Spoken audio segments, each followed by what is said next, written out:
So a third way that you could solve the same quadratic equation is by taking a square root. Now, I already did this, but they gave us a different example. So I just want to do one more example for you guys, okay? I think it's important to remember that we're working with all these problems are going to be rigged to give you, well, not all, but remember that 2 squared equals 4. So just write this down in your notes real quick. 3 squared equals 9. 4 squared, who knows what that is? You guys got to be quicker. 5 squared, 25. 6 squared, ooh, good. 7 squared, yeah. Wow. 64. Oh, really?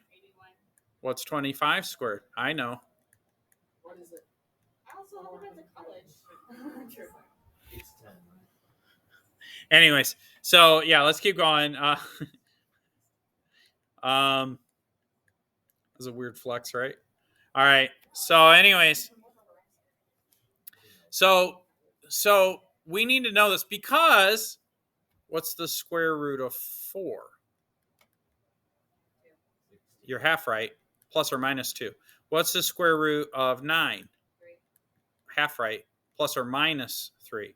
Square root of 16? Plus or minus 4. There you go. The square root of 25? Yeah, plus or minus 5. And so that's what we're doing. We're undoing the squares.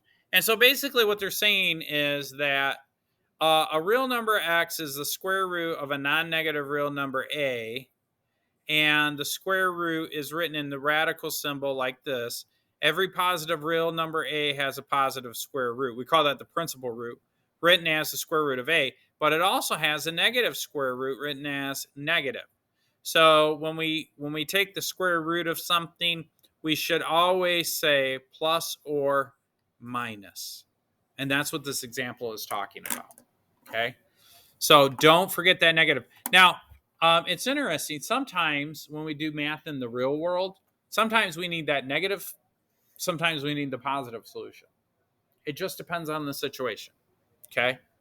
It just depends on the situation. The positive one, you'll hear Mr. Adams refer to that as the principal root. That's the one that's most common. That's the one that we're used to. That's the one we teach you guys in elementary school and middle school. Well, it's probably closer to middle school, but we teach you how to find the principal root. But that negative root is real. Okay. All right. So let's kind of recap a little bit, and then we'll move on to our next example. So according to this, when solving a quadratic equation, ax plus c equals 0 by taking the square roots, you may need to use the following properties. So what they want us to focus on are two things. One is that if you have the product of two numbers, you could separate the square roots. In other words, 12 is the same as 4 times 3. So I could think of the square root of 12 as the square root of 4 times the square root of 3. But I know that the square root of 4 is 2. So the square root of 12 is the same as 2 square root of 3. So turn on your calculators. Let's see if that's right. So if I say the square root of 12, I'll get a decimal approximation, 3.46. They're saying that 2 times the square root of 3 is the same thing. And they are correct. So what's funny is the second one is what we call a simplified root, which is weird because it seems more complicated, right? You got to jump through a lot of hoops, but it's much easier to deal with the square root of 3 as opposed to the square root of 12. It's simpler because we're dealing with 2 and 3. So if I wanted to, if I take the square root of 128, I get this crazy number, right? So if I do math with the square root of 128, I get this crazy number, right? But it's actually 8 times the square root of 2. I hope I did the math in my head right. Yep. So as you can see, the second one, It's a little bit of a complicated process to get to the 8 times the square root of 2. What would Mr. Adams do in his head? 28, 128 is 64 times 2. 64 is a perfect square. What's the square root of 64? 8 times the square root of 2. So the second one is a lot easier to work with, right? As opposed to the square root of 128. The other one is the quotient property of roots. And basically, if you're taking the square root of a fraction, you could separate it into 2 square roots. Yeah. So these are properties to simplify things. And then you can rationalize the denominator too. And this is stuff you probably should, we'll review all this in context as we start to do these problems. But since we're dealing with square roots, we never want to leave the square root on the bottom of a fraction. Okay. There's a reason for that. Usually pertains to irrational, or not irrational, imaginary numbers. But anyways, let's move on. All right, let's do this problem. Example number 2. It says, solve the quadratic equation by taking the square root. So I've got something that looks like this. Well, if I want to solve by square roots, ideally what I want to do is make it look like x squared equals some number, right? So when I do that, and I'm going to write this out in real time so you can see, because they have a bunch of steps listed. So if I say 2x, what was it, minus 16 equals 0? There's a couple ways to do this, 2x squared. But they're telling us we got to do the square root thing. First thing I want to do, move the constant over to the other side. I notice right away that 16 is a perfect square, right? Because I know that plus or minus 4 squared equals 16. But I get 2x equals 16. But what I really want is x squared equals some stuff. So then, because the goal is to get x by itself, because then I'm going to take the square root of both sides. So I need to move the 2. The 2 in front of the x squared is being multiplied. So I'm going to say 2 divided by 2, and that gives me 1.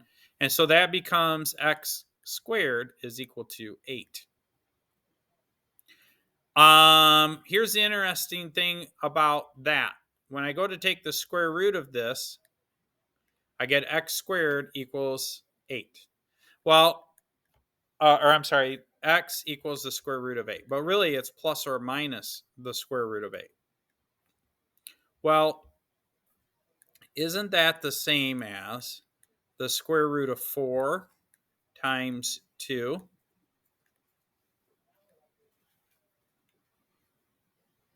Isn't that the same as, according to the properties, the square root of 4 times the square root of 2? What's the square root of 4? 2. So it's plus or minus 2 times the square root of 2. That's the final answer. That's the simplified version. So remember on fractions, when you guys take the simplest form, with radicals, you got to do this thing where you pull out all the square roots. Now 4, I chose 4 because 2 times 2 is 4. 4 is a perfect square. So remember, when we go to do this, we got to operate with perfect squares.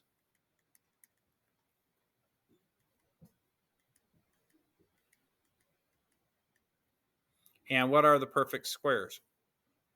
Well, it's 2 times 2, which is 4. 3 times 3, which is 9. 4 times 4, which is 16. 5 times 5 is 25. 36, 49. What's the next one? 64, 81, 100. Did I miss one?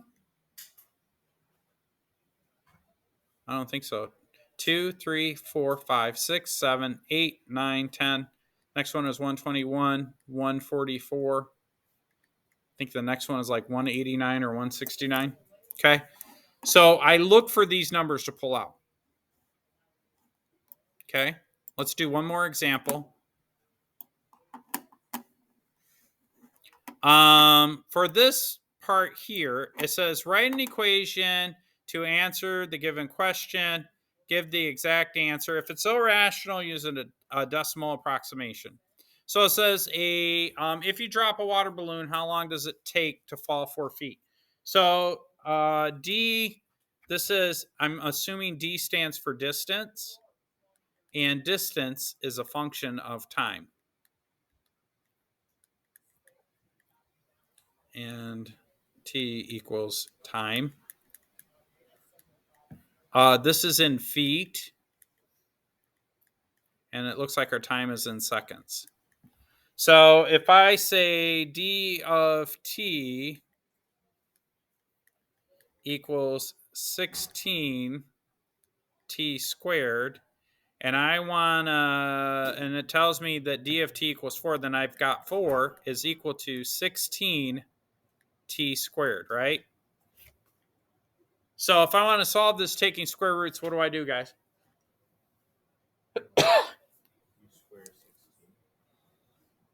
Well, there's a couple of ways to do it, but I want to make it look like stuff equals T squared. So then I could take the square root of this, and then I get T equals plus or minus the square root of my stuff. So can't you square 4 and 16, so you'll get 2? Well, let's do this first. Let's divide by 16 first. Okay. What's 4 divided by 16 reduced down to? Not 4, 1 over 4, right? So think in your head, if I divide this by 4 and I divide this by 4, I get 1 over 4, right? Now over here, this is just T squared. So when I take the square root of this, I'm going to take the square root of this.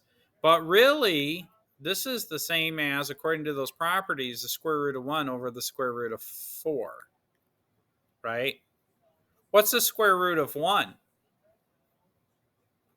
1 squared equals 1, right? So the square root of 1 is just 1.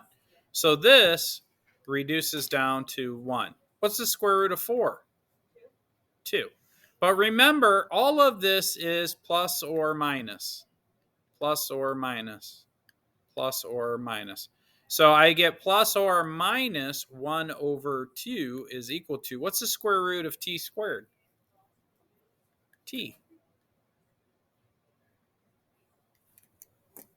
Any questions on that one?